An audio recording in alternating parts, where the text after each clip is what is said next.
Okay, that worked. Lovely. We're going to go ahead and get started because there's no longer any filming happening. So we're going to start with welcoming remarks from Dr. Dake and Dean Hakim, and then we'll move into kind of presentations. And after that, there will be a Q&A portion. So I will be announcing people as their presentations occur. But Dr. Dake, why don't you get started? You don't have to use this.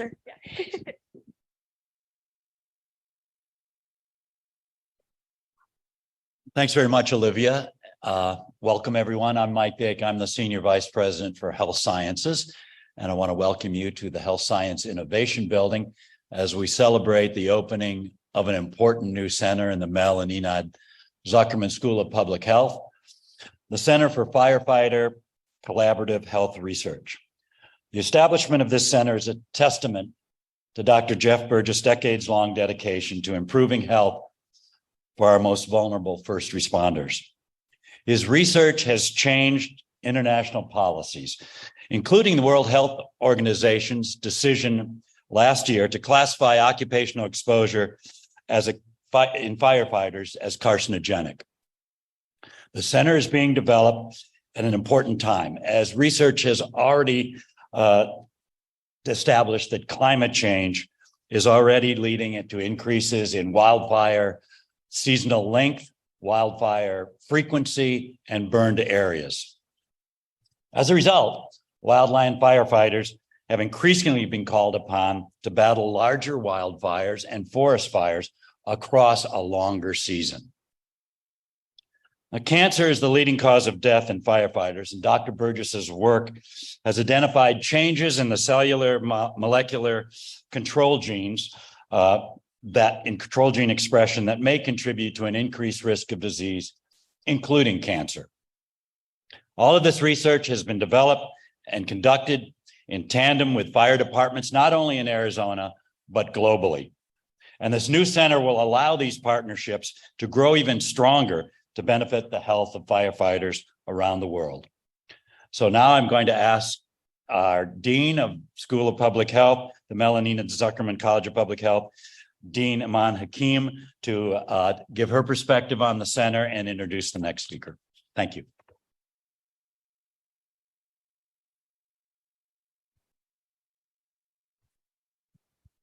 Thank you, Dr. Dake, and good morning, everyone, and welcome. And thank you all for joining us today to launch the new Center for Firefighter Health Collaborative Research here on site or virtually. So I am Iman Hakim, the Dean of the Mel and Enad Zuckerman College of Public Health. And before we begin, we'd like to do the land acknowledgement. We respectfully acknowledge that the University of Arizona is on the land and territories of indigenous peoples. Today, Arizona is home to 22 federally recognized tribes, with Tucson being the home of the Tohono and the Yaqui. Committed to diversity and inclusion, the university strives to build sustainable relationships with sovereign Native nations and indigenous communities through education offering, partnerships, and community service. So again, welcome everyone. I am pleased to see that many of our researchers from the College of Public Health who work on firefighter health are here today. I am also very glad to see a representative from the Tucson Fire Department and other fire service leadership here with us today. These are the men and women who work with us collaboratively to do the research that helps to improve health and wellness for firefighters everywhere. So thank you, firefighter, for joining us today, live or virtually. I have known Dr. Jeff Burgess for years. As I'm telling some people in the morning, he is the originator, a scoffer, been here for more than 20 years. And I had the pleasure to work along with him as faculty and as the dean. And as many of you know, Dr. Jeff Burgess has been doing community engaged research on firefighter health for many years in collaboration with Captain John Golato and the Tucson Fire Department. In fact, his research has led to health policy changes for firefighters, both locally and globally, policies that help guard the health of firefighters. This past summer, Jeff participating in a meeting of the International Agency for Research on Cancer that took place in France. Subsequently, based in part on his research, the World Health Organization agency reclassified occupational exposure for firefighter as carcinogenic, a big step towards acknowledging the dangers firefighters face from toxins. I'm very proud of the research Jeff has conducted and the relationships he has developed with the fire service. It is those relationships and the health concern of firefighter that guide Jeff's research and the research of our public health faculty who work with him and the first responders. All this research has contributed to a body of knowledge and an area of expertise that called for the creation of this new Center for Firefighter Health Collaborative Research. Today, we celebrate the center and look ahead to what we will accomplish next. Research conducted through the center will build on previous studies and provide a database to help inform decisions, practices, and policies that will improve firefighter safety and health. When we look back to the numbers, it is very impressive what we have already accomplished. Since 2015, the researchers who are now part of the center and their teams have brought in over 50 million in grant funding awards. That research has resulted in more than 45 research publications that have already informed practice and policy for firefighters and essential workers. Recently, the Arizona Board of Regents also recognized the value of this research and gave a new $4 million grant to investigate the effect of harmful chemicals like PFAS on firefighter health. This work shows how public health makes a difference in people's lives. All of us in the college are very proud of what Jeff and our faculty and their firefighter colleagues have accomplished. They have been at the forefront of firefighter health research in many years, with strong partner in the Tucson Fire Department, and they are really making a difference. I'm very pleased that the new center will provide focus for this expertise and continue our progress to keep firefighter and the first responder healthy. With that, I will end, and I am pleased to invite and introduce both Dr. Jeff Burgess and Captain John Galata to the podium. Thank you very much.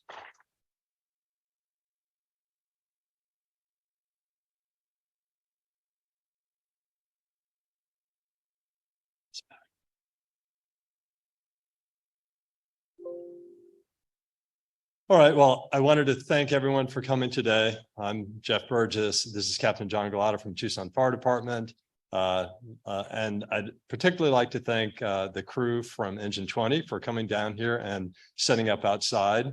I think it's really a symbol of our collaborative research. And so I'm not going to take very much time. I'm just going to introduce the concept of collaborative research. We've got a great lineup of individuals afterwards, some of my fellow faculty members who are doing research, and then we have a fire service research panel with both individuals here in the state of Arizona and elsewhere in the country will be joining us. I'd also like to thank Shippard and Paula and Amber for setting this up, and Olivia particularly, who organized this event. Again, a lot of work went on behind the scenes to get us set up. So, what is community engaged research? There's actually definitions of this, but we really are looking at the research questions coming from the fire service, and the idea being that when the questions come from the fire service, when they're working with us to help answer the questions, that work, the results of that work, can be used to make changes in the fire service protocols, for example, to reduce those risks.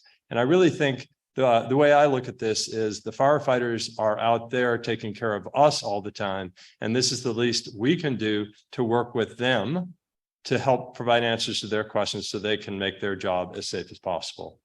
So with that, I'm going to go ahead and hand it over to John. Perfect. Well, good morning. I've had the privilege of being able to work with Dr. Burgess and his team since about 2006. We've looked at different projects over the time. We've looked at reducing injuries in firefighters, both looking at fireground and medical calls as well as at training. We have worked with Kelly Reynolds, looking at how safe and how clean is our station? What are we bringing back from calls back to our station that could adversely affect our firefighters in the stations? We have, in 2012, we had the privilege of working with Dr. Patricia Haynes when the fire service, not only were we physically in need of health, but we also mentally needed some help. If you work with firefighters, you know we definitely need mental help. But what I'm saying is that our job is tough, our job is demanding, and there's a lot of things that we need help with, and it's not our expertise. And that's where this partnership and the collaboration, working with the university and many different things. In 2015 is when I think we did probably laid some serious foundation for research in cancer in the fire service. We started off by asking a simple question: are firefighters being exposed? Because that was what presumptive cancer claims were being denied. And Dr. Burgess says it's going to be a lot of work and it has to be collaborative. So we got started with that research in 2015, and it was based off of an AFG grant. It was a FEMA grant that we had received. During a time period, FEMA came out to do a visit to the university, and I got the privilege of taking Julie for a tour of Tucson Fire Department, looking some of our stations. And she asked me, how are we so successful in our collaboration with the University of Arizona? And I said, it's because Dr. Burgess laid out the ground rules. He said, number one, this is firefighter led. So our decisions and our questions are being heard, and it's extremely important for that. But it's also that he said that he wants his team, which are all here today, is in representation of their support of this. They do ride-alongs. They come to the station. They get to understand firefighters. They get to go hang out with Station 20 up there for a day so that they can understand firefighters. And I knew that this was probably one of the reasons for the impact, because we are very visual people. So when Jeff comes up with some research and they give it to us in a graph, and we're firefighters, we need colors and we need dots and lines so we can try to understand what these graphs mean. And one of the research team members had done a ride along, and he had already given us a graph, and he said, I have some updates for you. And he brought that graph to me. And I said, okay. He says, this graph means something completely different to me now. And I said, what do you mean? He said, I don't look at these as dots of science anymore. I look at them as people. These are firefighters that may be my friends that I've met during my ride along. And it's so much more important and impactful to these folks. And this is why I think this is such an impactful collaboration and partnership that we have, because the research folks understand where we come from and they understand what we do on a day-to-day basis. In the same transition, we do our best to get into the lab to try to understand researcher. And I think there has to be a second language that is provided by, Babel or something to help us understand this, but they speak a completely different language. But my job, and Chief Moore, who is here today, and Darren Wallentine, who is now a division chief in Sarasota, Florida, we attended as many meetings as we possibly could so that we could be on hand to answer questions immediately with them. So the collaboration is both partners back in the fire service from the researchers, and then from the researchers to the fire service. And that's why we've been so successful.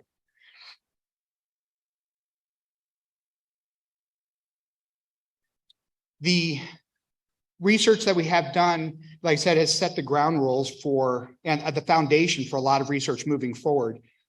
We have other research groups across the country now are saying, okay, here's the foundation that Tucson Fire Department has laid in the University of Arizona, and they're building upon that research. We've expanded out from there. And it's just a very exciting piece to this. By the University of Arizona committing to this center to say that we believe in it, it doesn't take what we've done in the past. It's saying that providing us for the future of health and wellness for the fire service. And that's why it's just exciting to know that they're part of this and that they believe in the future of the health and wellness for firefighters. So with this, we're going to talk a little bit about the cohort, which is the firefighter cancer cohort, which is kind of the now building upon what we did here in the university and expanding on it. And Sean will kind of give you a little bit of information about that. Thank you, John. So we're gonna begin just with a very high level overview of one of the cohorts that is now nationwide, looking at firefighter, but both cancer, reproductive, and other adverse health outcomes in the fire service. So the primary mission statement for the firefighter cancer cohort study is really just to conduct our basic and applied research through the community engaged, through a community engaged approach, as what Captain Galata had kind of mentioned already, with the fire service. And we want to really look at firefighter cancer control and prevention. And we're going to touch on some of these pieces in a moment. So our target goal for the cohort is 10,000 firefighters across the country. Currently, we're at a little over 3,200 in 26 different states. So we're really moving forward in order to kind of hit our goal and bring in different fire service members and firefighters from all around the country to be involved. And as was mentioned already, the fire service partnership is really key to us moving forward and really being successful in this effort. And it wouldn't be possible without this close collaboration among all of our research partners and the fire service as well. So to be able to work with this on the kind of the research side, we have biological samples that are collected from every participant that is enrolled. And so primarily this is blood and urine, and we collect these when they come into the study. This is used as a background or a baseline for us to be able to look forward over time and see what's changing relative to the exposures that they're having as part of their job. We then follow up every 2 years, along with get additional samples if they respond to specific fire events. This allows us to look at the exposures that they may be having specifically from a fire call or a fire event, but also look what's happening in their bodies over time that's leading to these adverse health outcomes that we're interested in. One of the very important pieces of not only just collecting the samples and analyzing them, but we want to be able to provide back some results to the individual firefighters as we can. And so some of these may be the PFAS serum levels, which will be discussed a little bit later on today. Some anti-malarial hormone levels for the women firefighters, which also will be coming up in a little bit, or some of our products of combustion that are actually related to a specific exposure. So this allows them to kind of see what they're impacting and what they're providing to this research, but also giving an idea of, you know, that kind of personal investment of I have to be aware of what I'm exposed to on the job in order to take preventative approaches. So in addition to the biological samples, we also collect a lot of exposure data. So this is from directly from firefighters on the fire ground in order to actually assess a specific exposure. But it also can come from looking at how many fires and what type of fires they have throughout the duration of the study. And this allows us to look at continued and prolonged exposure. And that can basically a lot of exposures and how they are affected altogether. And lastly, we have to integrate all of this. So all of the information that we gather from the biological, the health surveys, and this exposure data come together through our data center to be able to be used all together and once again move us all forward. So as you see, this is kind of a graph looking at the past where we started, in that first one, that pre-FFCCS is kind of that groundbreaking study that we did to prove exposure, which seems simple, but it wasn't simple at all. The framework on the FFCCS, so in 2016, the firefighter cancer cohort, which combines folks like NIOSH and Rutgers and some other universities, as well as many other fire departments, Boston Fire Department. You can see them as they go around the PowerPoint here of all the other agencies that are participating in this. But this is the framework for it. This is the collaboration of fire service and the researchers in that area. The expansion stuff, as we get into it, will expand into the women's study, WUI, looking at PFAS, and you can see the timeframes that we have on this. Each one of these obviously are individually funded, so there's always a 3-year to 5-year commitments to some of these things. But you can see that the needs that we have moving forward. At the very end there, you see that Arizona PFAS. This is something that was just funded by ABOR, like was previously mentioned. And this is going to bring in 1,500 more firefighters into the Arizona firefighters into this FFCCS as well as into the ABOR so that we can stop looking at the exposure component, start looking for preventative ways to do it, ways that we can start in reducing our exposures and start mitigating those exposures. Some sciencey stuff on what Sean talked about. All right. So basically, high level, some of the FFCCS research concepts are, as mentioned, looking at the exposures that firefighters are having. And so in order to, assess those exposures and look to see what's happening in the body that's leading to these cancer and reproductive and other health adverse outcomes. And so some of the biomarkers that we look at are vast. And so some of them listed here are like DNA methylation, microRNA. We have changes in metabolomics and proteomics, some COVID-related endpoints, anti-Müllerian hormone, sperm abnormalities, and DNA damage slash adducts or adduct formation.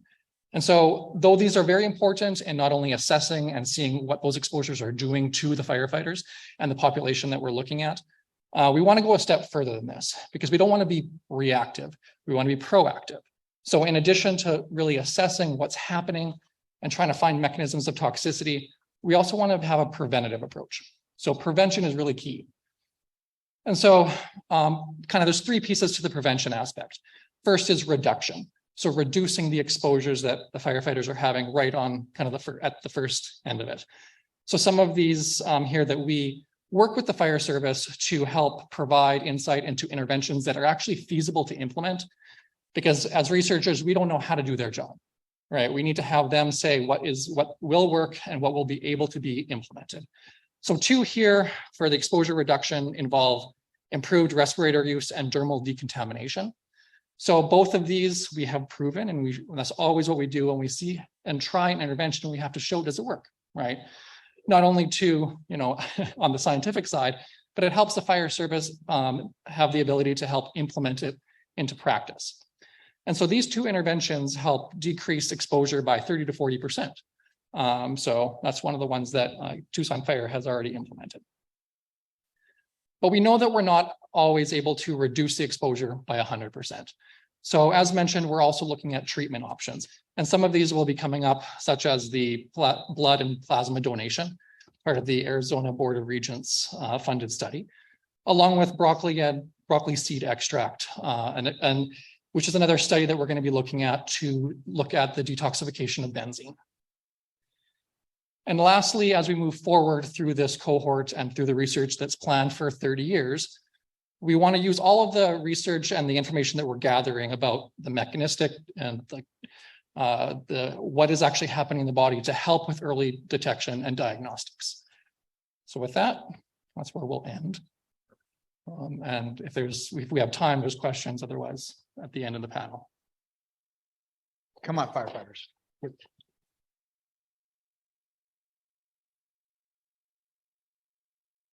One of Jeff's, we'll continue as we're changing over, but one of the biggest things that for me, as I learned hanging out with these researchers is things have to be evidence-based. And I actually heard that phrase from my former safety chief, Ed Need. He was always big on it has to be research, evidence-based change, especially in things that are not our areas of expertise, like metabolomics and all this other crazy sciencey stuff that we rely upon them to help us with. But we can't pick and choose also for us, for the science to move forward with this. And fire service, we have to say, this is evidence-based and we need to use this to move forward. So. You guys can sit if you're done. You're good. Thank you.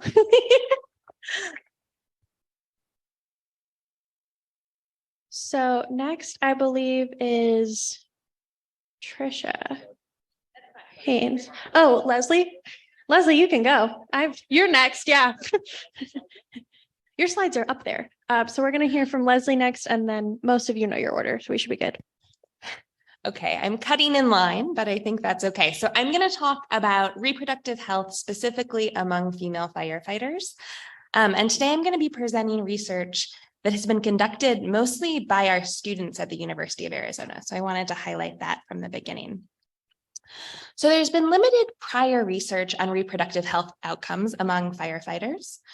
Some research among male firefighters has suggested that that male firefighters may have an increased risk of infertility, and the mechanism behind that may be through influencing semen parameters.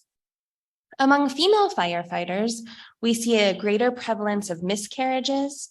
We also see a greater prevalence of preterm birth compared to the general population, and increased rates of adverse pregnancy outcomes and hospital admissions associated with that. And so today I'm going to be presenting findings on 3 outcomes that we've done recently among female firefighters in the fire service. So specifically, we'll be looking at miscarriage, preterm birth, and as Sean mentioned, we've been measuring anti-Mullerian hormone, which is a hormone associated with ovarian reserve, and it's associated with both fertility and timing of menopause, which is an issue that female firefighters talk to us about, being concerned about having an earlier age at onset of menopause. So these data come from the Health and Wellness of Women Firefighters study with our collaborators, Dr. Sarah Jenke and NDRI USA. This is a cohort study of over 3,000 women firefighters from North America. And in 2017, there was a survey that asked specific demographic questions, occupational history, and pregnancy history. And then in 2019, we added to their existing survey and specifically asked questions about reproductive health and infertility. To quickly give you a sense of who's in this cohort, these participants were mostly non-Hispanic white. They were an average of 38 years old, and most had a generally healthy lifestyle. So very few were current smokers and had a normal BMI. The vast majority of these participants were career firefighters, and they were mostly structural firefighters. So very few wildland firefighters, and about 30% were wildland and urban interface, that WUI acronym that we use firefighters. Around 60% were firefighters or firefighter paramedics, and around 30% reported a lack of department policies for pregnancy and maternity leave. So here I'm showing results of our findings on the prevalence of miscarriage compared to the general population. And so to orient you to what this slide is showing, so these are risk ratios. And so a null value is this one line that we see here. And so when we compared our firefighter cohort to US nurses, we saw that our firefighter cohort had over 2.3 times the risk of having a miscarriage compared to this cohort. We then looked among the female firefighters in our cohort, and we looked at different exposures associated with their work environment. So we looked at whether or not they were career or volunteer firefighters, and whether or not they were structural firefighters or wildland firefighters.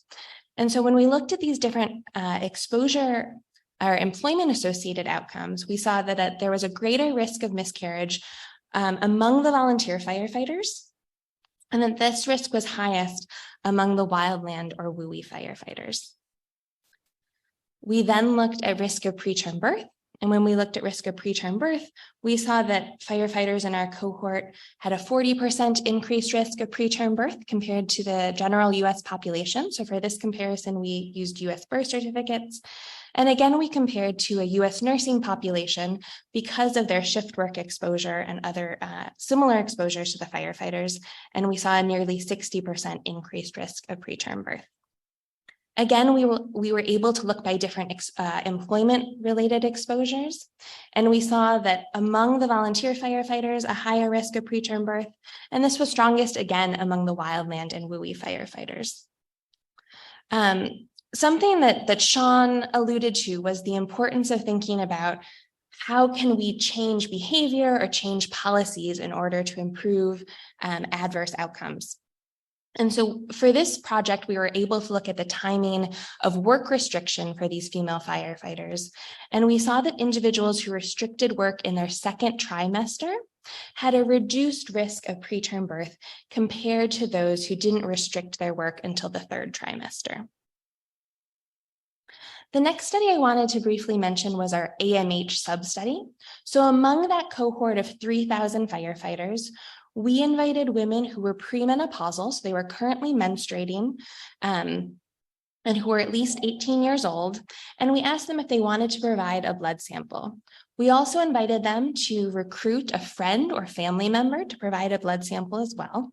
And in that blood sample, we measured anti-Mullerian hormone, which is a marker of ovarian reserve. And anti-Mullerian hormone is great for research because it's stable across the menstrual cycle, unlike other hormones which may fluctuate and are harder to collect. So we know that anti-Mullerian hormone decreases for everyone over time, right? And we see this in this graph with age as our x-axis. So all of our anti-Mullerian hormone measurements are decreasing as our participants age. Our firefighters are in the red and our non-firefighters are in the blue. And if we can kind of look and squint and see patterns across this population, we see that firefighters on average had lower anti-Mullerian hormone levels compared to non-firefighters. And when we looked at this with kind of more complicated statistical modeling, taking into account confounding factors and other factors, we observed that firefighters had a 33% lower anti-Mullerian hormone level compared to non-firefighters. And this is equivalent to smoking cigarettes, the effect that smoking cigarettes may have on anti-Mullerian hormone levels. So to briefly summarize kind of the work that's been done, we observed that firefighters had a higher prevalence of miscarriage and that compared to the US nurses. And among firefighters, that risk varied by volunteer status and by wildland and structural status. We also observed a greater risk of preterm birth, which also varied by volunteer status and wildland versus structural status. And we also observed that potentially changing the timing of work restriction among female firefighters could change some of these adverse outcomes. When we looked at biomarkers of reproductive health, we observed lower, which means worse AMH levels compared to the general population comparison group. So I wanted to highlight some ongoing work that we're doing with some of the FEMA grants that were alluded to earlier on. So in our first grant, we're comparing stress and biomarkers of reproductive health. So specifically, we're measuring anti-Mullerian hormone again, and looking at incumbent versus new recruit women firefighters. We're also evaluating changes in these conditions over time in this new recruit cohort of women. And then we also were recently funded to compare and measure changes of over time for both the incumbent women and the new recruit women, as well as volunteer firefighters. And then we're going to hear about this work a little bit later on, but our colleagues are developing urine metabolomic approaches to evaluate these exposures and toxic effects. So I wanted to thank Dr. Alicia Jung, who is the doctoral student who many of you may know. She's now gone on to do other things, but a lot of the work presented today was her dissertation work. Also Samantha Davidson, who was a master's student in our college, and some of the work presented today was her master's thesis, and obviously our collaborators as well as our funding sources who have supported this work. So I'm happy to answer questions here. I'm also available on email as well as Twitter. So thank you.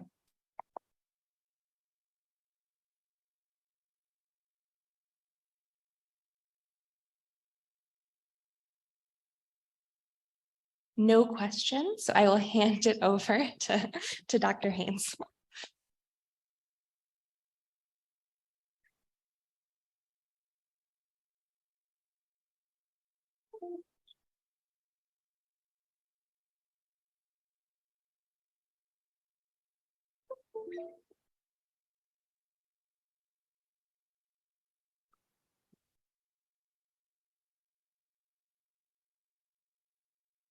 All right, everybody, welcome. Thank you so much for having me here today. It's really interesting. I kind of had a Seinfeld moment this morning. You know how one of the things that's really interesting to me is I have two professional identities. My first identity is as an associate professor, obviously at the University of Arizona, doing research and teaching. But my other identity that I take a lot of pride in is being a licensed clinical psychologist for the Tucson Fire Department. And the Seinfeld moment comes from realizing that people from both institutions are here together in the same place. And of course, this has been happening for a long time, but realizing that people know me in different capacities and we talk about different things and give different types of talks. So it's really nice to be here today to see and just to thank Jeff so much for an opportunity to come together and talk about how research and practice can come together in a way to not only facilitate advancement and discovery, but to facilitate the type of care and the translation of research into practice. So today I'm going to talk a little bit about that and a little bit more of a general and broad overview of what I do with the fire service. So interestingly, I have a research program in sleep and stress, obviously funded from a number of places. And I've looked actually in my research program, I've worked at different populations. So I work with combat veterans for many years, having been at the VA previously. More recently, I've worked looking at ecological approaches to stress. So looking in the Great Recession at people who lost their job involuntarily.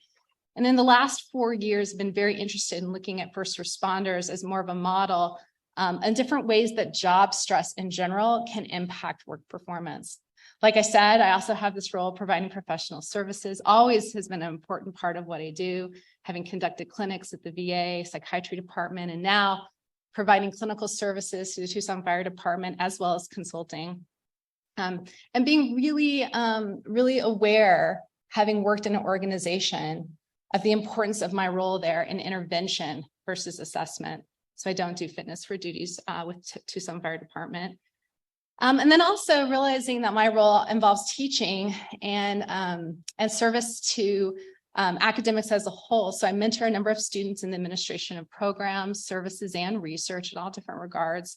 And then I teach research methods to doctoral students, and also recently starting to teach sleep health coaching, showing my commitment to developing a workforce of individuals that are well, I guess, prepared to not only advanced research and firefighter research at a high level, but also to provide clinical services, a well-trained paraprofessional workforce.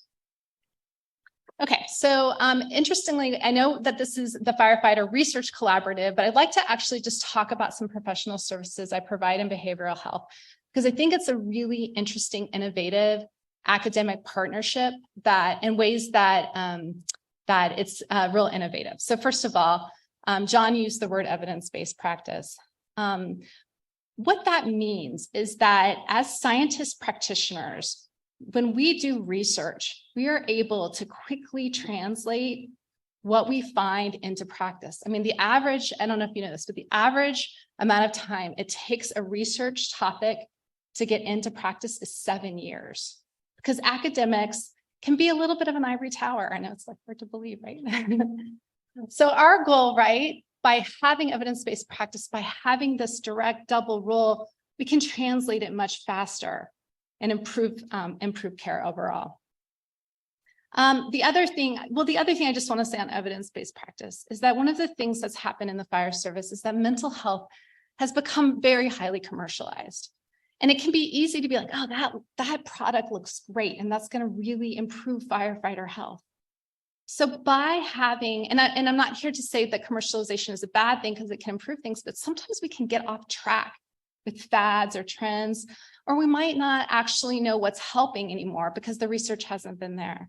So by developing a basis in sound evidence-based practice and scientific research, I feel like this collaborative helps us kind of keep focus on new and innovative ways to improve mental health, but also new and innovative ways to kind of stay on track and make sure ethically we're providing the best care for firefighters. Okay.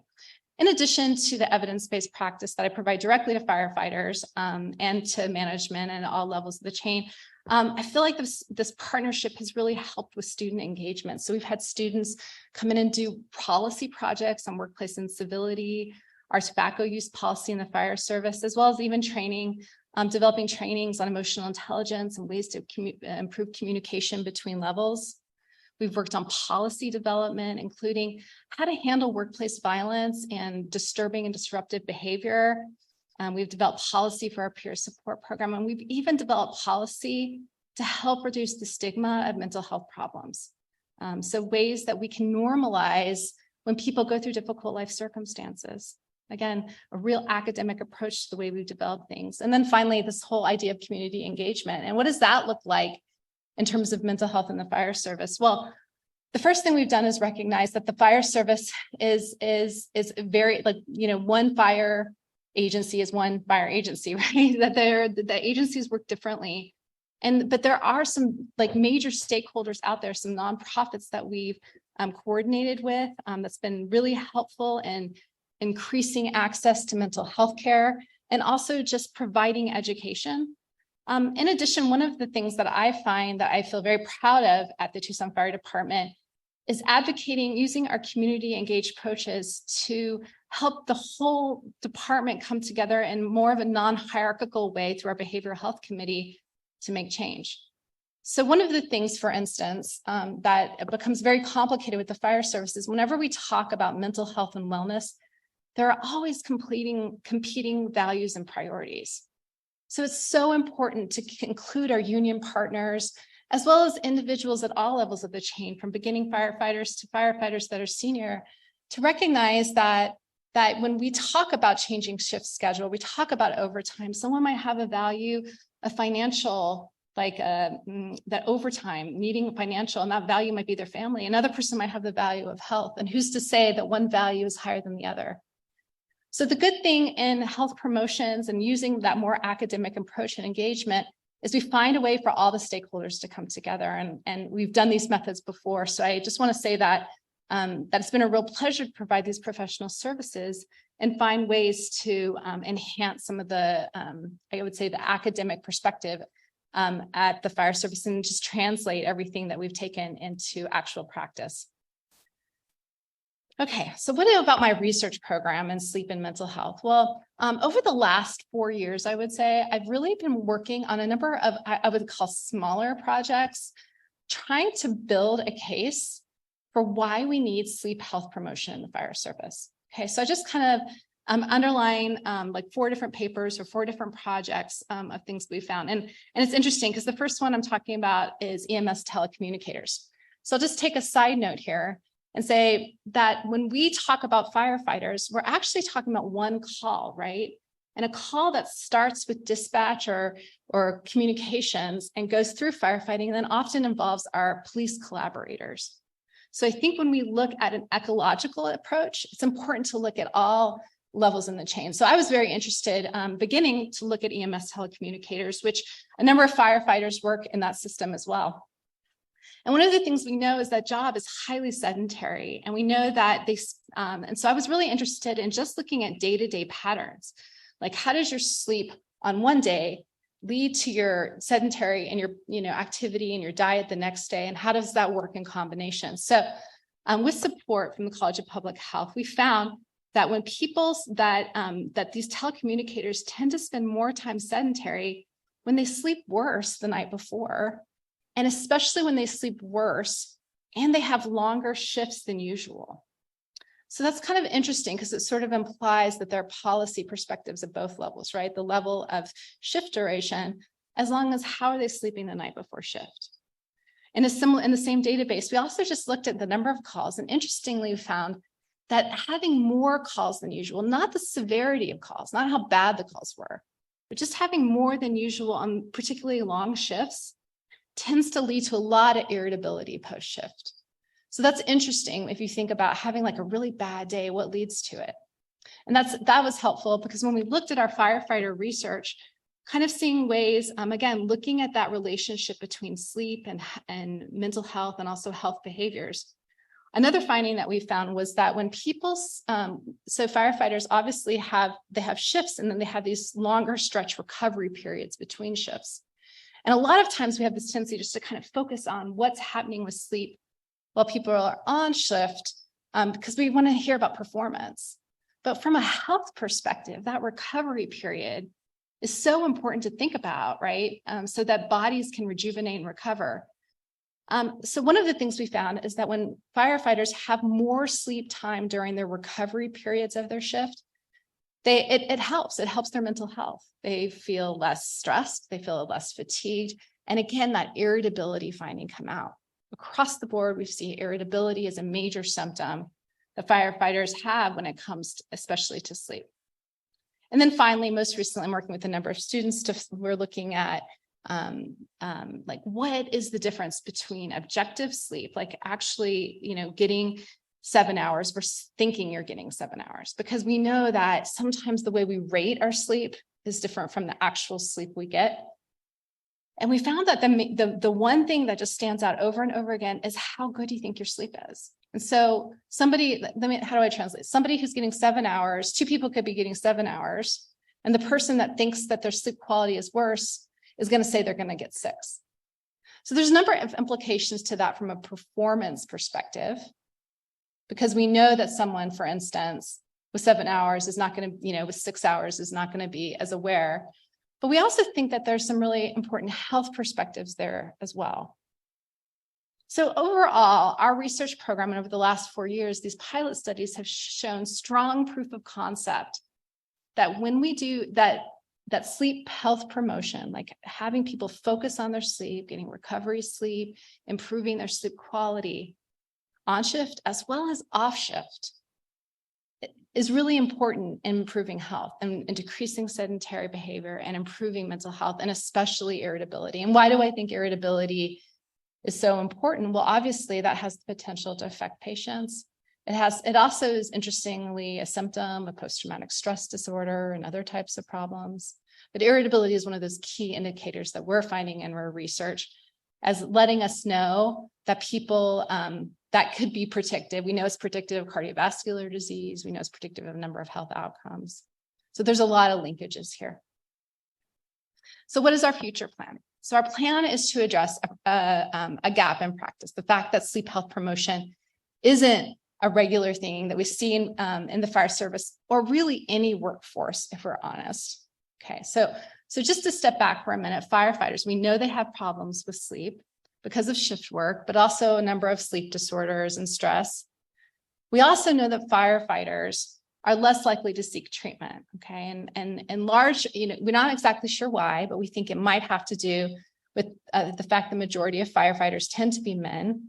And we know that men in general are much less likely to seek preventative health care, and especially mental health care, largely due to stigma, the impact on the job, or potentially even medical restrictions. We also know that cognitive behavioral therapy for insomnia is an evidence-based psychotherapy that's based on the principles of behavior therapy. It has a very large efficacy base, even in the presence of trauma or cardiovascular disease, and it has very few contraindications. And we also know there just aren't enough providers in the United States to treat this problem. So this is where we plan to go with our research, and especially now that we've shown that there's a need for sleep health promotion.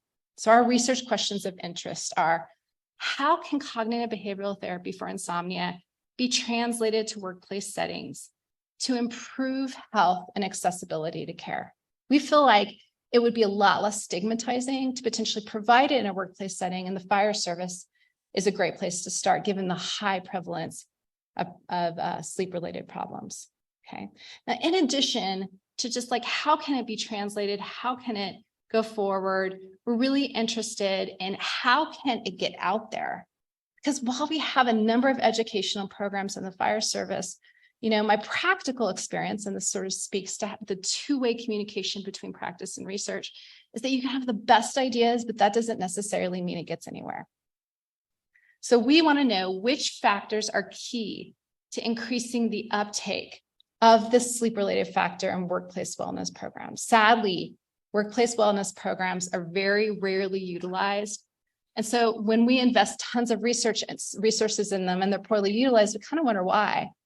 So currently, we're really fortunate to receive a really nice score on a large grant. We've been told to be cautiously optimistic that it will get funded. We're waiting on that federal budget.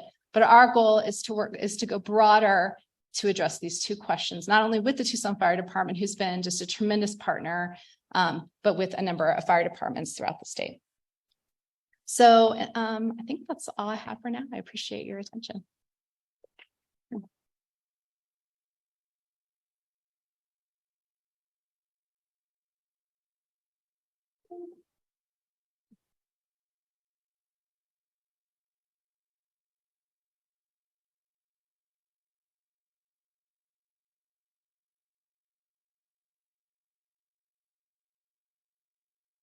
Hey, good morning, everyone.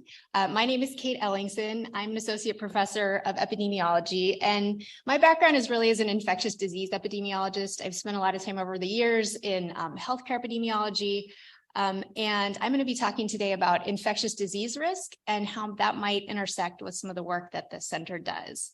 And specifically, I'm going to talk about some of the work on the Arizona Heroes Project, which I know many of you are familiar with. And how sort of occupational health and infectious disease can intersect in really exciting and potentially productive ways. So just a little background to use COVID-19 as an example. We know that certain occupations are at increased risk for SARS-CoV-2 infections. And early in the pandemic, there was so much emphasis on healthcare workers for obvious reasons, right? These are on the front lines when people are getting sick, arriving in hospitals. And there was a lot of research really early on to establish exactly, what was driving this risk in the healthcare population.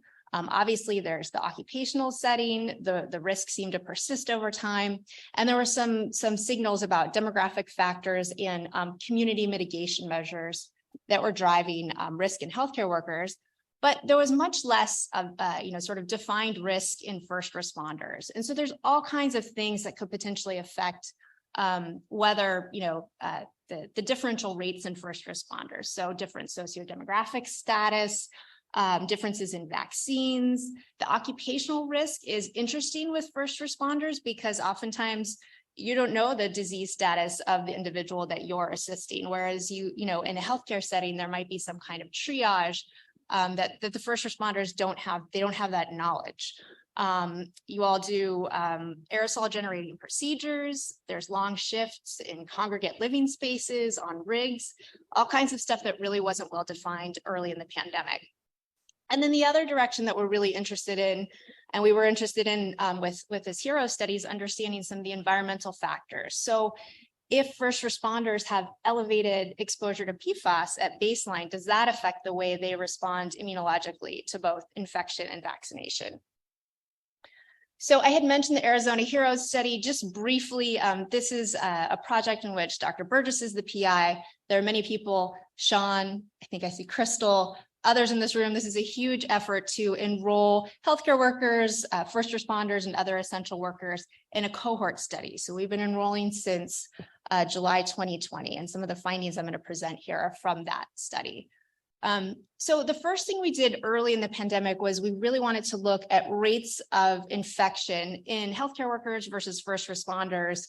And very quickly, we saw a signal. So this is all pre-vaccine. So before anyone had access to the vaccine, we wanted to understand whether first responders were at higher risk.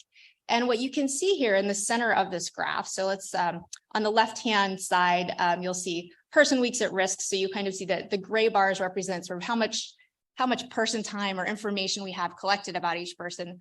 But really the important thing to look at is these, the dots with the little whiskers, the whisker plots here, because that dot in the middle is the rate of infection per 1,000 person weeks. And so if you look at the cluster in the middle, our first responders had much higher rates when we compared them to healthcare workers.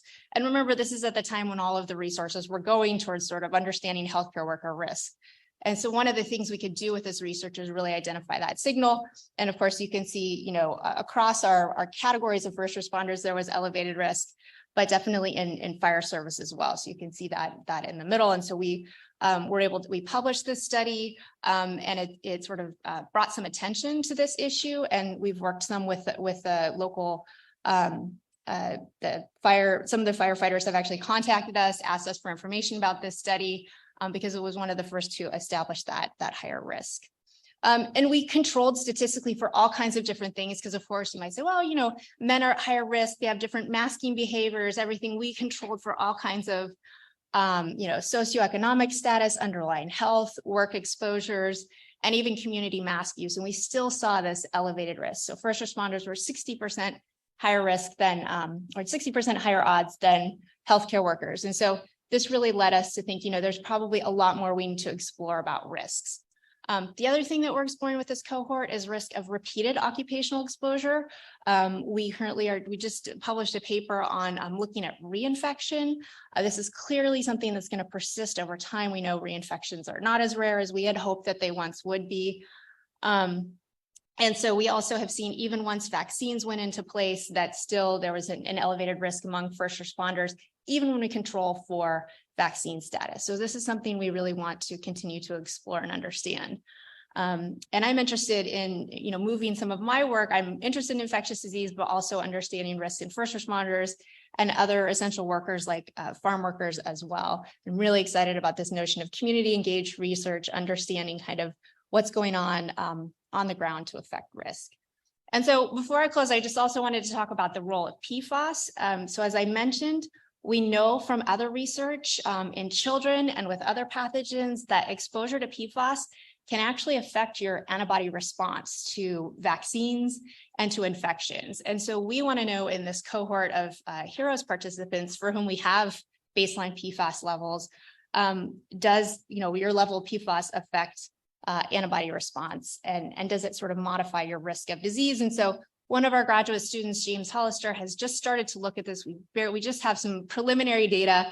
So in our first analysis, looking at whether higher levels of baseline PFAS led to sort of differential rates of decline over time in antibodies. So on the y-axis, we see levels of antibodies, and we kind of see that there are different levels of antibody response depending on PFAS levels. So there's so much more we need to do to explore this. This is just preliminary. It's been a ton of work to both collect this data and analyze it. And so more to come on that, but we want to look at that from many different angles. So we're going to continue to work with this amazing cohort, looking at kind of some of the serologic and epidemiologic data.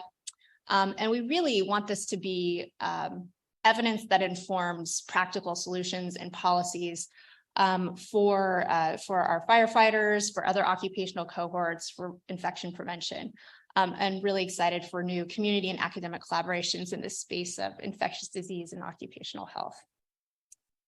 So with that, I'm going to leave. I would love to hear questions from everybody. I'm happy to take a couple now.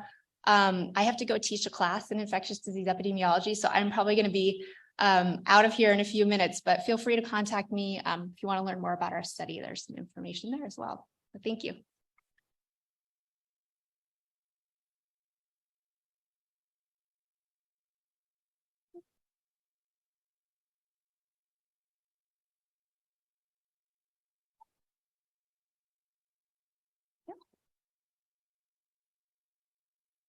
Good morning, everybody. My name is Melissa Furlong. I'm an assistant professor in environmental health sciences in the College of Public Health. And a few people before me mentioned metabolomics, and I apologize, I won't be talking about metabolomics today. Instead, I'll be talking about the ongoing or the new Firefighter Collaborative Research Project and PFAS. So you've heard a lot about the previous efforts of the firefighter research here at the University of Arizona. And today, for this presentation, I'll be talking about the future research efforts.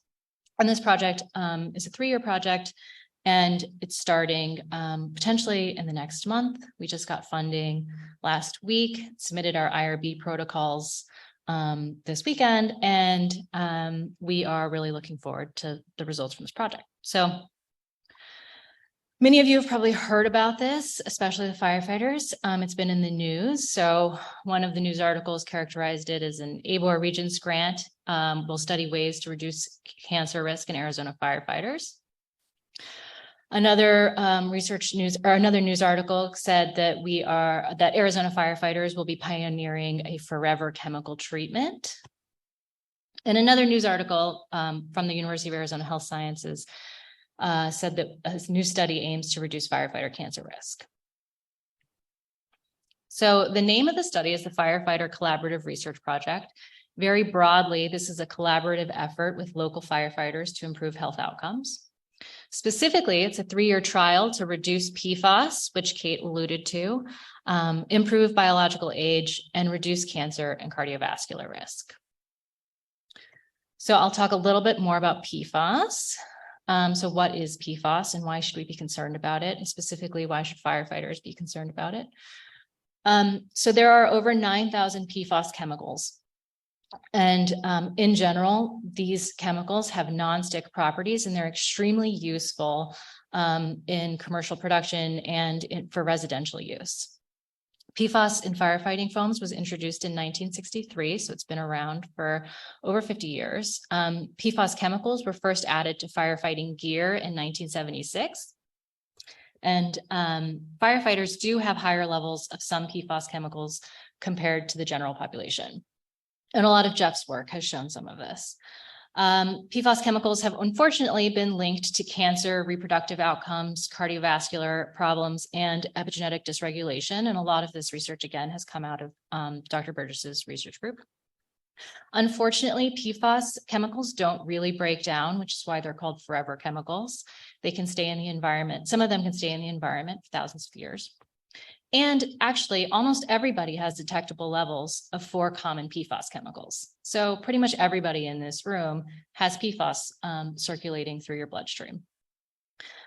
The exposure sources are you can't really get away with them. So they're in nonstick pans, they're in our water, they're in pretty much all food packaging, they're in the air, they're in the dust, they're in pretty much all waterways. Our entire world is contaminated with PFAS. So specifically for firefighters, what are some of the best ways to deal with some of these health effects from PFAS? So we can reduce exposures, and a lot of work from Dr. Burgess' group has focused on potential ways to reduce exposures. And actually, most firefighter foams now are PFAS free, not all of them. And there have been recent calls for PFAS free gear. However, it's difficult to achieve the same levels of safety from other occupational hazards with PFAS-free gear right now. There are some other problems. So identifying sources of exposure is somewhat difficult. Pre-post studies of PFAS levels after a fire are somewhat inconsistent. We know that drinking water and food are major sources of PFAS, and there's large cohort effects in that people who are born earlier tend to have higher levels of PFAS. There are some supplements available to reduce PFAS toxicity, but it's highly investigational. They're not that consistent. And then another option is physical removal of PFAS from the body, which is what we are going to be trying to do in this study. So preventing PFAS exposures in firefighters is difficult. Preventing PFAS exposures in the general public without regulatory intervention is nearly impossible. So we're going to be focusing on PFAS removal in this trial. So there was a study in Australia that came out in the last summer, and they basically showed that blood and plasma donation was an effective method to reduce PFAS concentrations in firefighters. So on the these are 2 graphs of 2 different kinds of PFAS. The first one is PFOS, and the second one is PFHXS. The blue line shows the concentrations at week 0 and at week 52 in the control group. So these people did not do plasma or blood donation.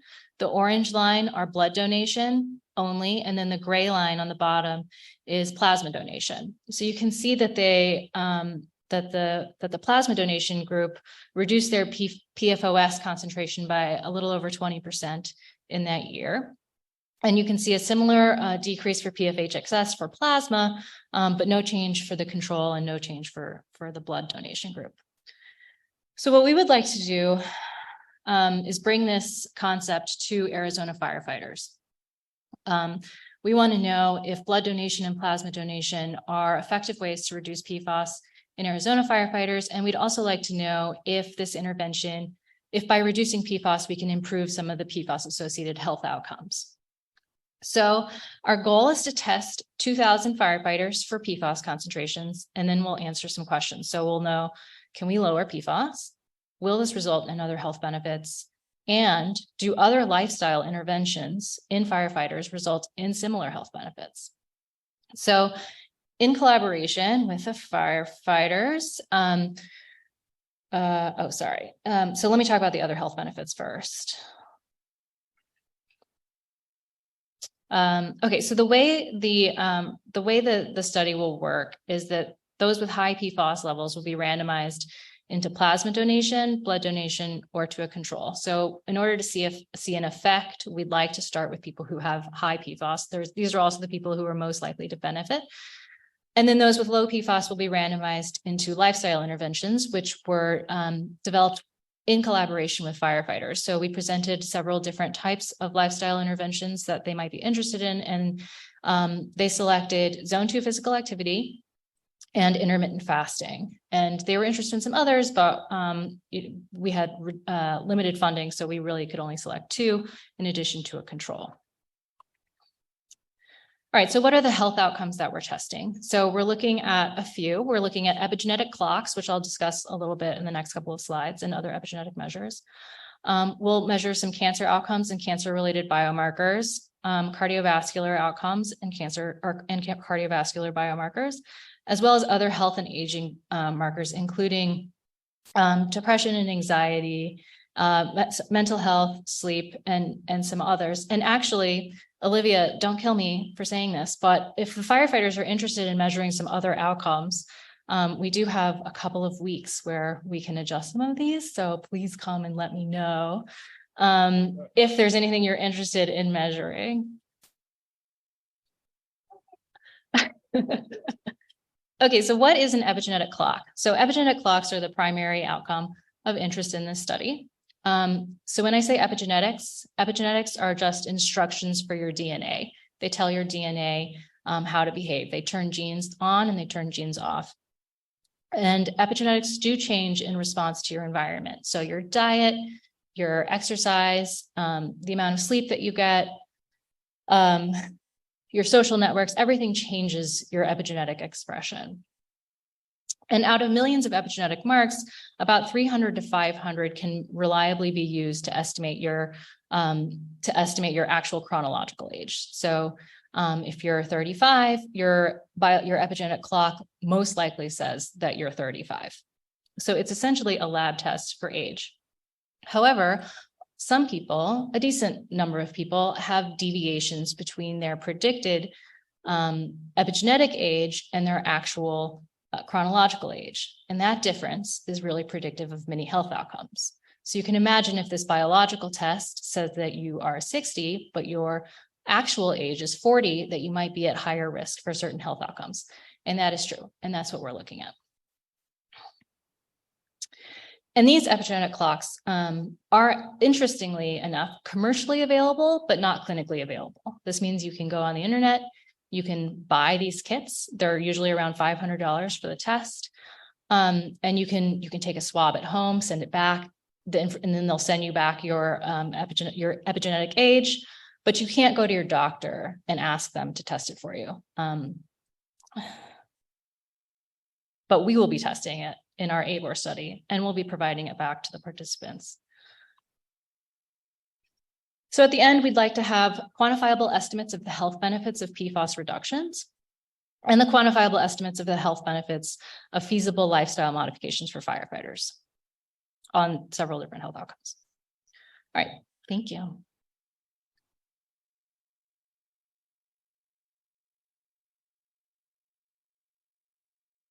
So now I get to talk. Hello. We're going to be having a Q&A with our firefighter service partners. So if John and Kepra, if you want to come on down here, I'm going to set up chairs for you in a second. And then on our screen, you're going to see Jeff Hughes and Jamie, who are our collaborators in California. And maybe someone else. And then just kind of to explain, so after all this, there's going to be little grab and go bags. We did it grab and go style because firefighters have to go back to work and we didn't want them to have to stay forever. So there's going to be little grab and go bags of snacks and we'll go from there. Thank you, Jeff. I got to pull up. Yeah, there they are. So that's going to be Jeff and Jamie. I'm up there. I'm not going to be in the panel. So why don't you? Jeff's also going to be joining the panel.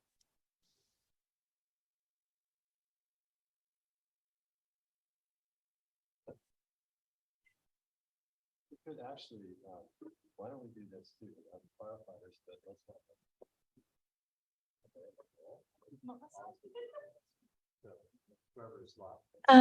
Researchers, Jeff would like you to join as well, if you wish. If you do not wish, Sean, you are researchers. Thank you. Sean, don't give me that look.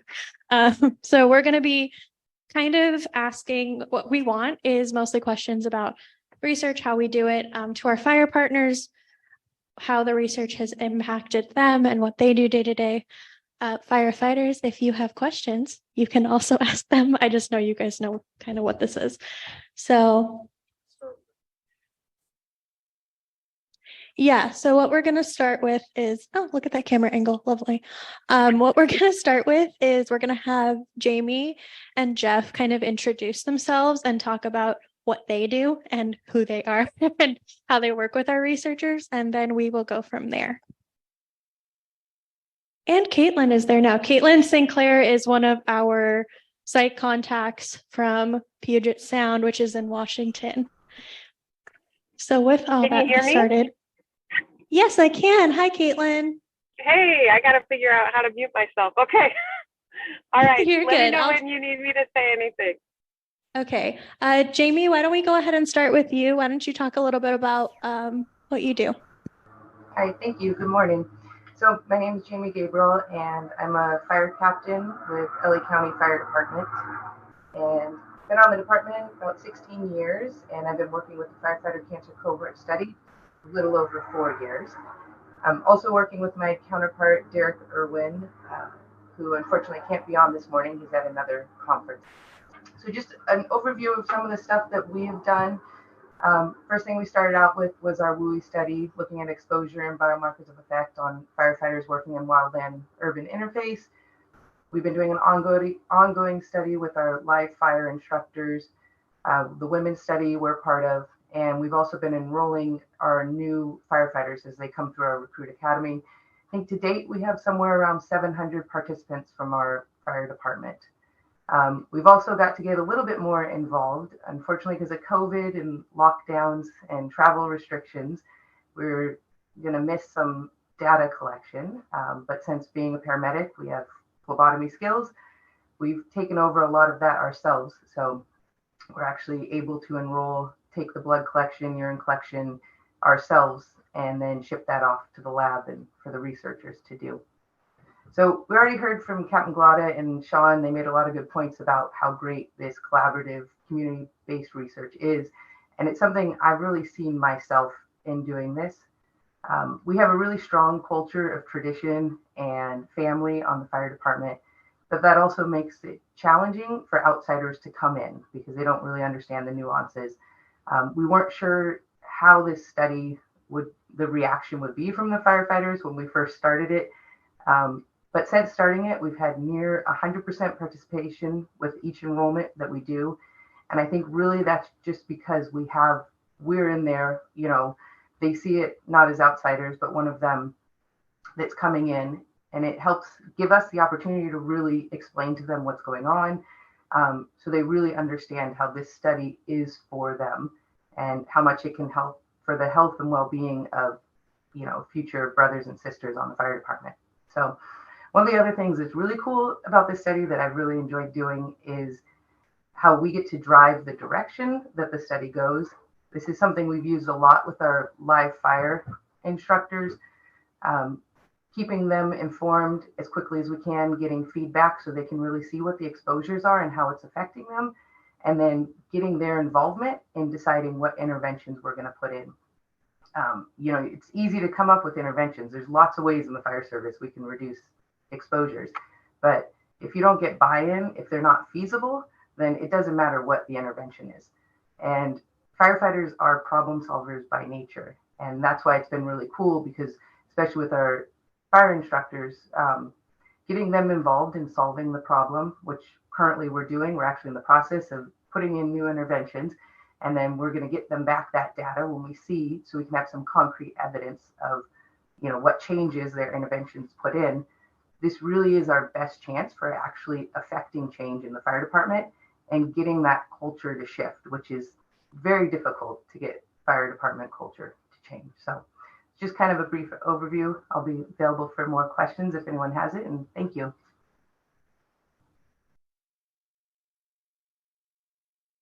Okay, Jeff, you want to go ahead and introduce yourself? Yes, good morning.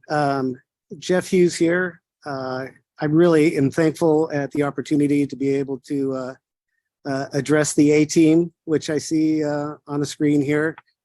I worked for the city or the county of Orange in California. Retired a couple years back with 35 years on. I lost my father to occupational cancer, who worked for the city of Long Beach Fire Department, which is really a driving force in the direction that my career took towards the end of my tenure.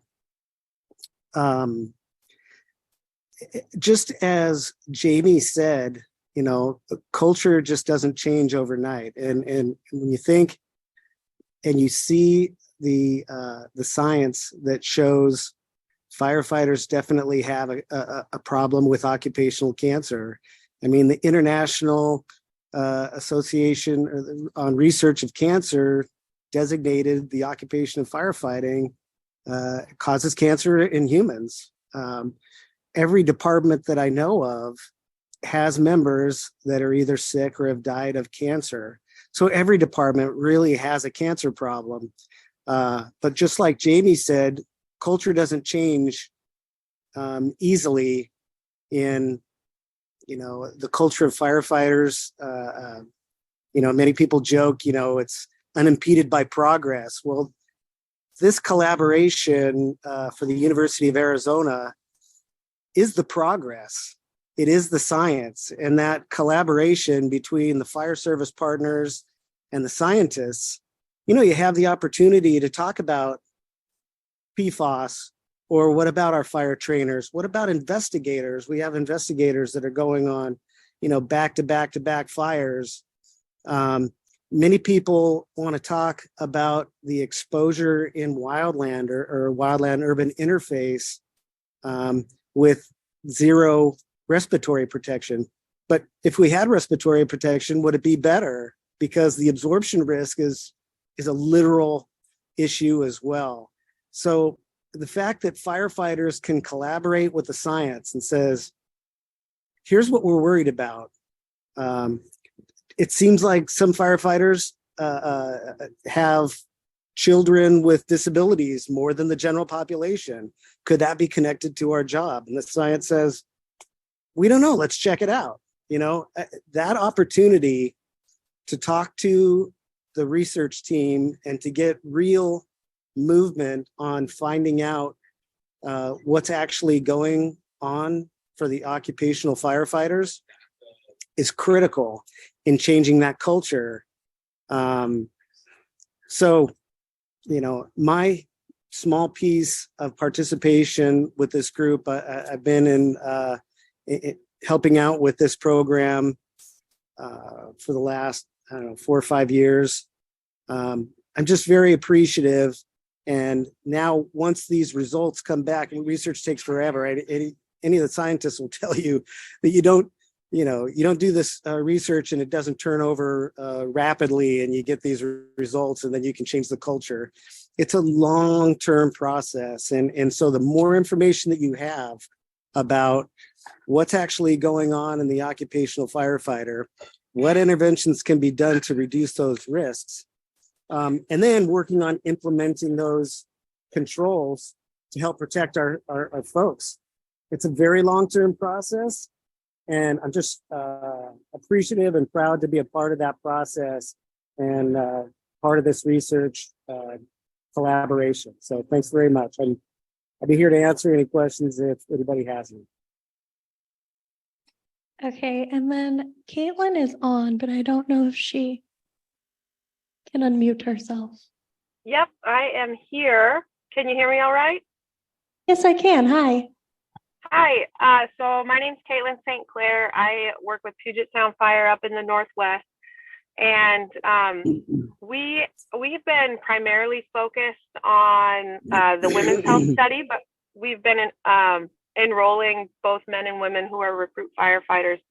But for me, I've had two children while I've been a firefighter, and the women's health aspect and the fetal health aspect of firefighting is very, very important to me. So when I was in a group trying to implement some policies regionally for female health, it came up that this study was out there and available. And we've got, in South King County, we probably have a couple million people, and we've got plenty of firefighters, a lot more women lately coming into the fire service.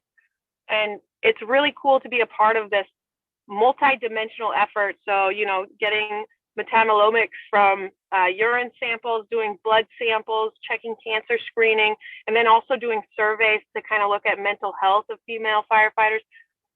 All of that is really cool to be a part of. So it really taps into my geeky side, and I'm committed to it.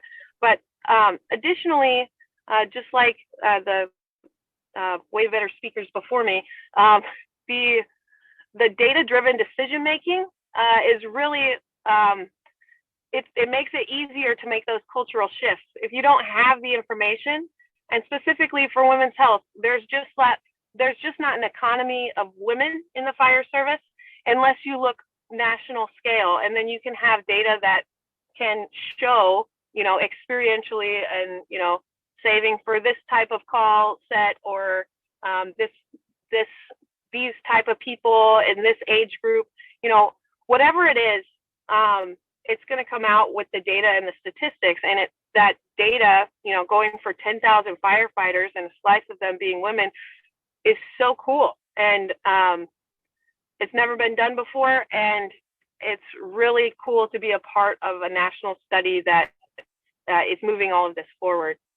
I'm glad that we're a part of all the men's health study. Also, I know that, you know, it's there's not a lot of need for it because there's so many other great departments that are volunteering their people. But, you know, the guys have been really interested in helping out with the study as well. And it's just cool to be part of the process of getting really good, strong, not hearsay information, but real data that covers the whole country about how our health is related to our occupational stressors, sleep, chemicals, trauma, all that stuff.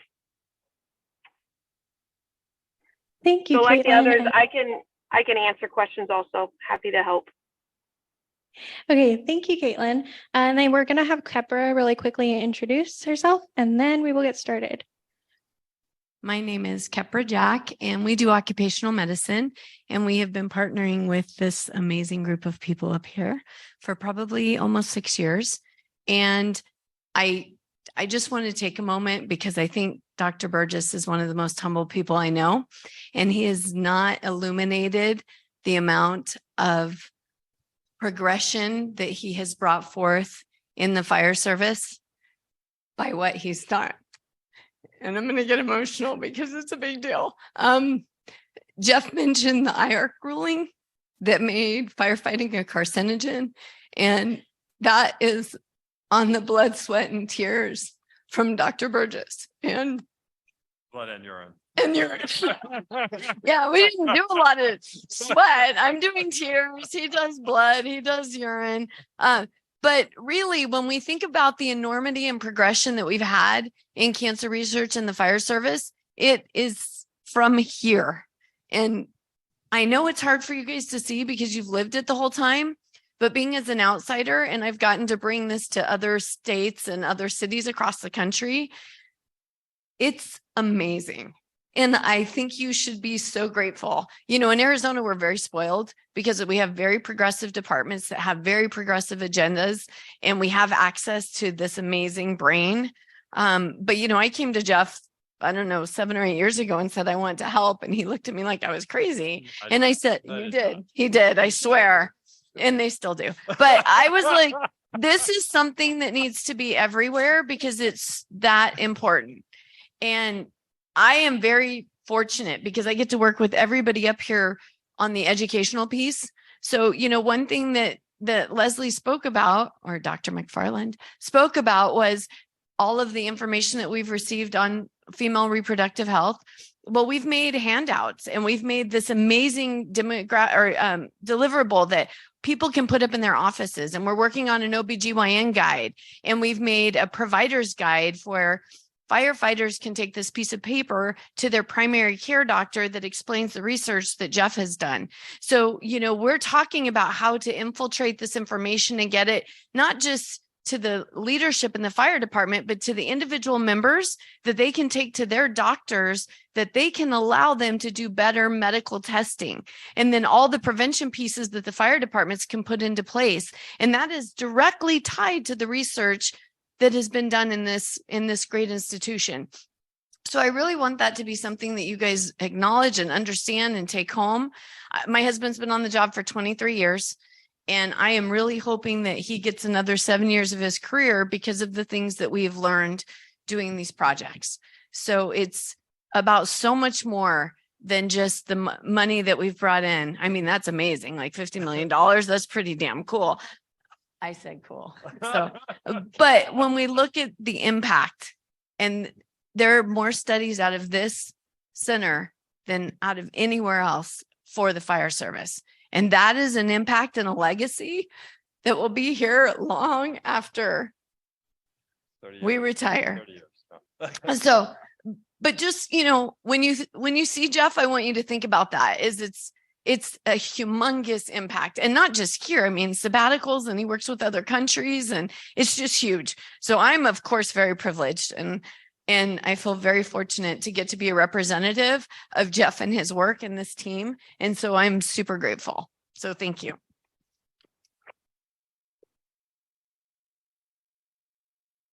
And with that, we'll now do questions. So if you have questions, I can run up, you can raise your hand, and I will point because I don't know everybody's name. So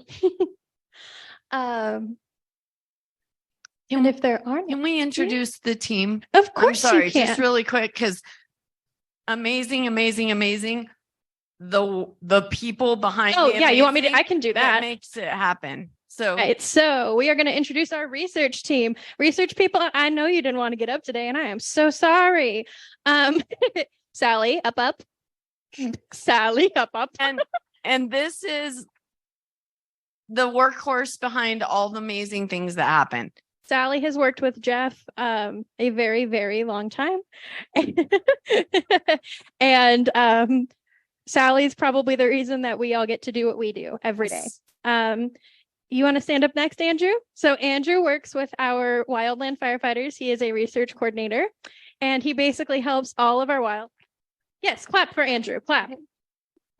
Andrew helps coordinate all of our responses in almost all of our West Coast states, and for anybody that wants to do wildland fire work. Hello, everybody. Thank you. So for those of you who can't see me, my name is Andrew Stafford. I know several of you I've emailed with, talked to over the time, and I just want to say just quick little tidbit. I joined Jeff's, Dr. Burgess's research group a little over a year ago, and as Olivia mentioned, I am the research coordinator for the wildland study, but I just want to say this study and this work that we do and will continue to do is very near and dear to my heart, because I am currently a registered wildland firefighter and EMT in the state of Arizona. I have been out on wildland fire assignments in the past before I began my MPH program here at the U of A back in 2021.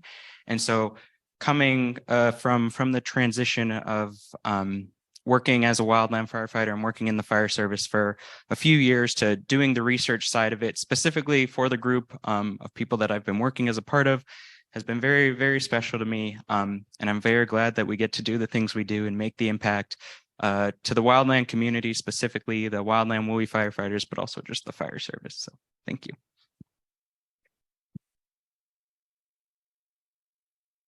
Next is Michelle. Michelle is our coordinator for our women's study. So you guys on Zoom, you can see her, lovely. So that's Michelle. And Michelle does all of our women's study work. So that's going to be for both women's study 1 and 2. I don't know somebody who knows more fire partners. Michelle is a superstar. She coordinates most of our enrollment events and everything when we need them. And also she will take a phone call and a text message pretty much any time of the day, which is really remarkable. Allie this is Allie. She does all of our PFAS study work. So, and she works on HEROES too. So she's kind of a double, she's a works on both. So it depends on the day, but Allie's usually pretty busy. And for PFAS, I know, again, I don't know anybody who knows more about it that I have to ask. And then our lab team, you guys want to all stand up for me?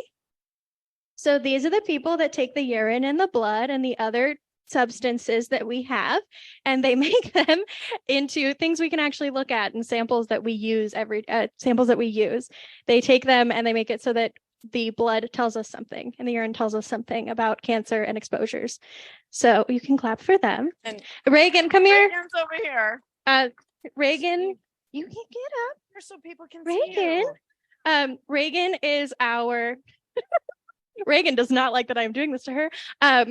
Reagan is the also one of our program coordinators, and she is working on the ABOR study, which is the Arizona Board of Regents. So that's that study Melissa was talking about earlier. That is about PFAS. And Reagan was also a volunteer firefighter at one point as well. So a lot of our decent people on our research staff have double that experience. And then there's me, but we don't have to talk about that. So you've seen me.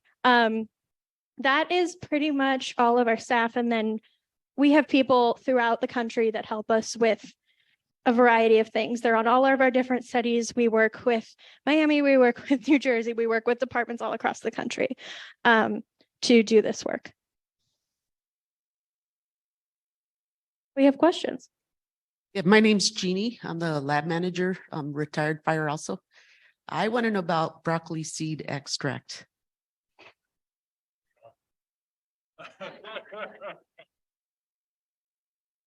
So we work with our cancer center here as well, right? And we've been presenting on the work that's been done in collaboration with the fire service. And so when you present, you have people that come up to you with ideas about things that might work for firefighters. So my first step is always, well, okay, put together kind of a paragraph about this and let me pass it by my fire service partners. So it goes, if it involves TFD, it's going to go to John and the other Tucson firefighters that he's going to have kind of review the concept. And this particular one was they'd use broccoli seed extract in smokers to cause the metabolism of benzene to go towards a less toxic form, because benzene itself isn't toxic. It's the metabolites of benzene that cause leukemia. You see, so if you can prevent the formation of those toxic metabolites that cause problems such as leukemia, then you're going to reduce the risk. So it worked in cigarette smokers. It's funded by the National Cancer Institute. And so this group, after John and his colleagues gave him the green light, and interestingly enough, the side effect of this is kind of increased gas. And John didn't think that would be a problem with firefighters at all. Again, you guys can make your own judgment about that. But anyhow, so they're going to use it before a training fire response to see whether we can get that same beneficial effect in the firefighters. I'm not saying that that we have next year or anything, we're going to have a pill that firefighters can pop before a fire to help decrease the toxicity of those exposures, because we can reduce it, but we can't eliminate it entirely. But that's the long-term goal. Is there something you could take as a supplement that would reduce your risk? John, do you have anything to add to that? Okay. He normally would. This is your chance to ask questions. This is your chance to ask questions. You've got everybody, so please do. Sorry. Sure, actually, Paul first. Sit up there. I got this. Do we want to go up and then down? Okay. Down to Jean, to you. I'm not really sure these are stairs, but I'm going to use them as such. And then beautiful. Hey everyone, thanks for putting this together. This is awesome.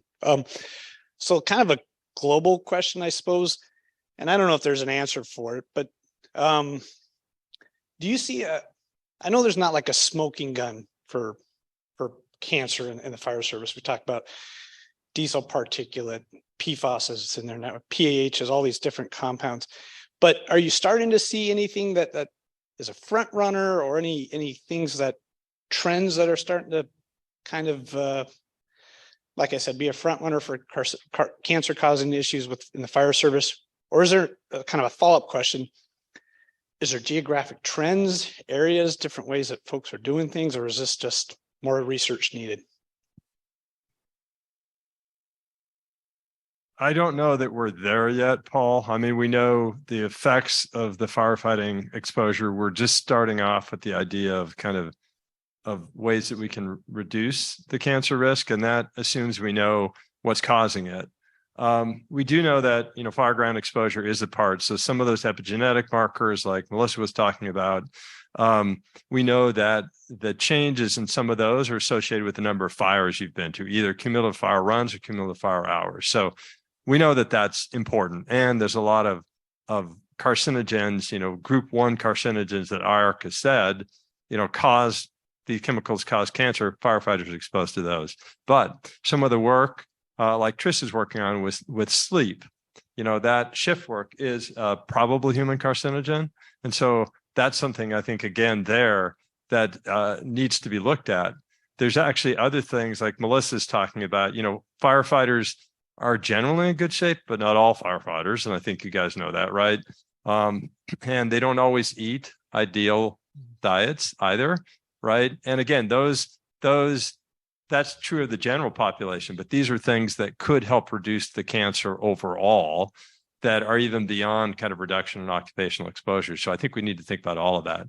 But John has something, and then let's see if other of my co-presenters has additional information. So one of the things that the fire service needs to do a better job is how do we track these?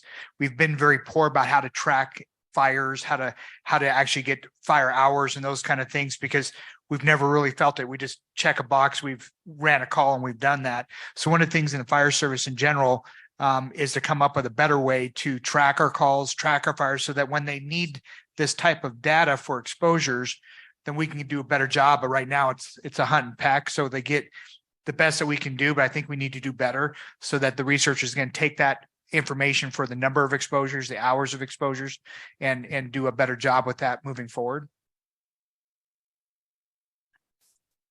Please. Yeah, so I just want to say there was a seminal study quite a while ago showing that 10 years of working a graveyard shift is equivalent to kind of a moderate traumatic brain injury in terms of cognitive function. So I bring that up saying that while we're talking about occupational exposures, and it's kind of easy to think about that in terms of an exposure, that implies kind of a one-time thing that occurs in a specific setting at a specific time. Whereas in reality, having worked in the fire service for a while, again, I'm not a cancer specialist, but I think we need to really think about cumulative effects over time. Specifically when it comes to emotion and stress and sleep deprivation, we know that cumulatively with cardiovascular disease, for instance, which is actually one of the top, just right there with cancer, it's one of the top mortality for firefighters, that we know that there's really strong reasons to think that sleep loss and emotion and the way we respond to things are major determinants there. So just kind of thinking, I love the model of exposures, but thinking about exposures in terms of cumulative longer term, I think is also important as well. And some of the other major issues in firefighters beyond cancer, we talked about the reproductive, which I think is really something that we're going to hear more and more about.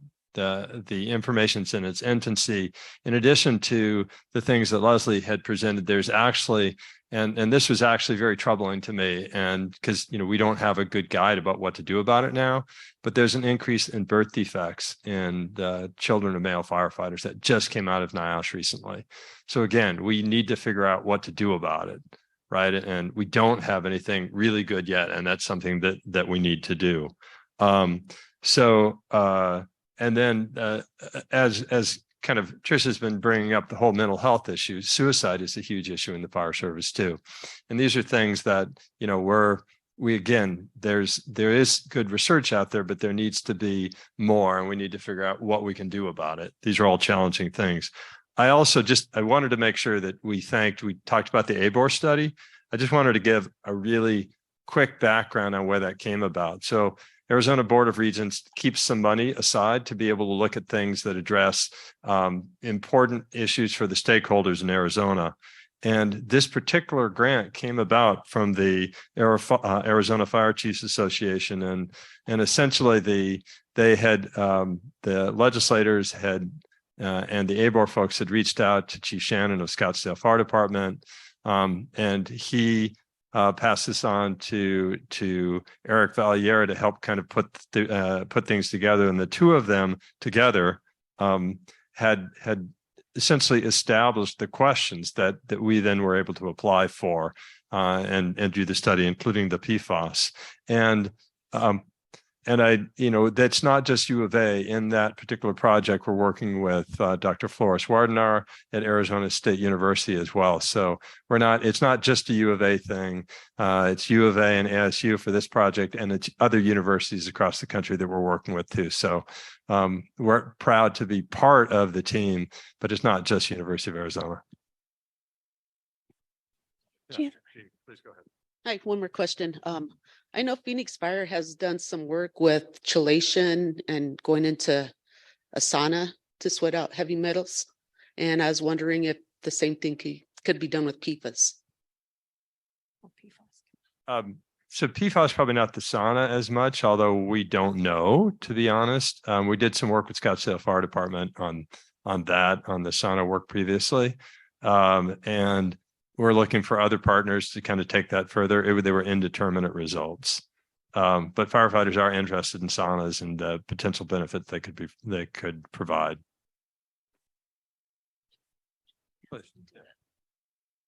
This is actually just in response to the previous question about like what's causing, what are the front runners for cancer? And we don't know, right?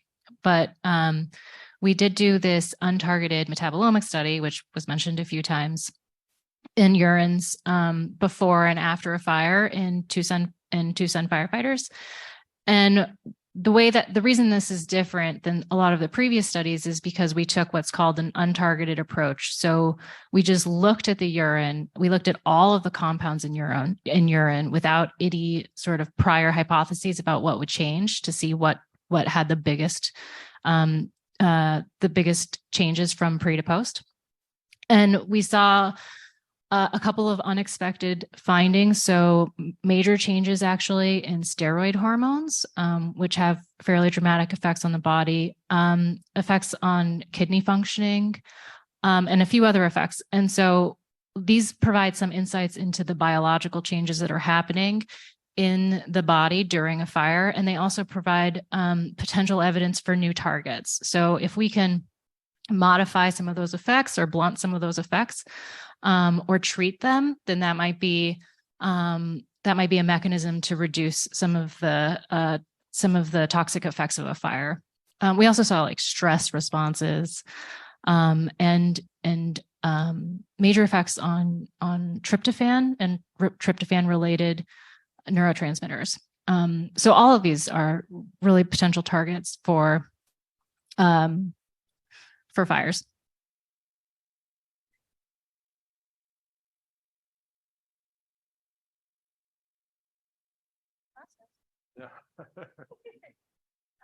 Do we have any other questions?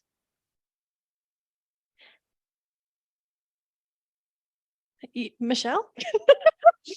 You work on this. Hi, I have a question about PFAS actually. Recently I read an article that just came out that there was a lawsuit for feminine products where they're finding PFAS in, I think it's the like period underwear, tampons and whatnot. Do we see differences in female firefighters and male firefighters with the PFAS levels? So I'm gonna hand this to Melissa.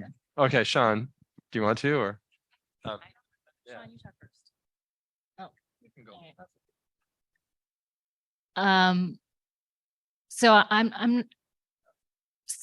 So in general, women have lower levels of PFAS than men. And it's hypothesized that this is because they are excreting the PFAS through menstrual cycles. That's not to say that like period underwear and menstrual products aren't increasing the levels of PFAS in their blood, but compared to men, actually, their PFAS levels are lower. And this is actually more support for the ABOR study, where by removing blood from the body or plasma from the body, we expect to reduce PFAS levels. Does anybody else have anything to say about that?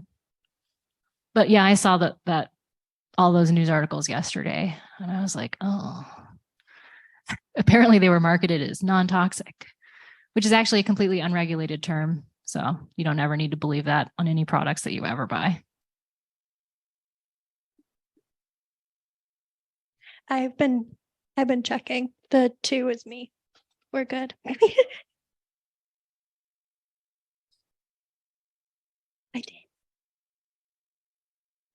So do we have any further questions from the audience? Let me double check. I've got no questions on Zoom. Oh, lovely. Go for it, Andrew. So this question's kind of open to anyone. Leslie, I know you had mentioned off of some work that Alicia was part of too, the incidence of miscarriage and preterm birth was higher based on volunteer status. And I know in Arizona, I believe we're predominantly career or paid firefighters, but looking at the national scope, there's quite a most of the fire service is made up of volunteers. And so I was just wondering, if you had any advice as to how to engage those volunteer departments, and maybe if you had any thoughts as to why the volunteers had higher rates. Yeah, great question. I was thinking someone would ask this when I was presenting. So it definitely went against our hypotheses that volunteers had a greater risk for both miscarriage and preterm birth than career firefighters, because we assumed career firefighters had more exposure, more intense exposure, more duration of exposure. I think our current hypotheses kind of are centered around some of the gear fit potentially among the volunteer firefighters and the training and kind of what resources are available in those departments. It's definitely something that we want to do more research on because the sample size in the studies that I presented, the volunteer numbers were relatively small. And so we can't actually draw causal conclusions. We were the first study to look at these associations. So we don't actually know, okay, is this a true association? But I think, as everyone's talking about, the importance of translational research is this idea that, okay, we see an association, what can we do about it? And so I think, Jeff, I don't know if you've anything to add on that, but I think this is definitely an area that we want to explore further. I know, unfortunately, the common research response is we need more research. More money. I think unless anybody else here has questions, I think we're going to start wrapping up. Yes, we do. I'm going to explain that in a moment. So we're going to we have catering here, and they're going to have these like little snack bags. We did it that way so that 1, we can take it back to students if need be, and 2, so our fire people can grab their bags. And if you need to skedaddle, I totally get that. This has been rather long. So we have snacks. Everybody's free to mingle around here. There's tables and things you can sit at. There's also still coffee and apple juice and water. They're going to be bringing iced tea as well. So catering is going to start setting out those snacks and they're those snack bags. And then you're free to mingle and stay. You're free to go. Thank you so much for attending. We really appreciate it. And we're excited for the work of the center. And I wanted to thank our firefighters online and everyone else who joined us online. Obviously, you can't mingle with us in person here, but if you have any questions, please let us know. It's a team, and it's bigger than just us here in the state, although we're obviously appreciative of everyone in the state who's participating. So again, thank you very much for coming today.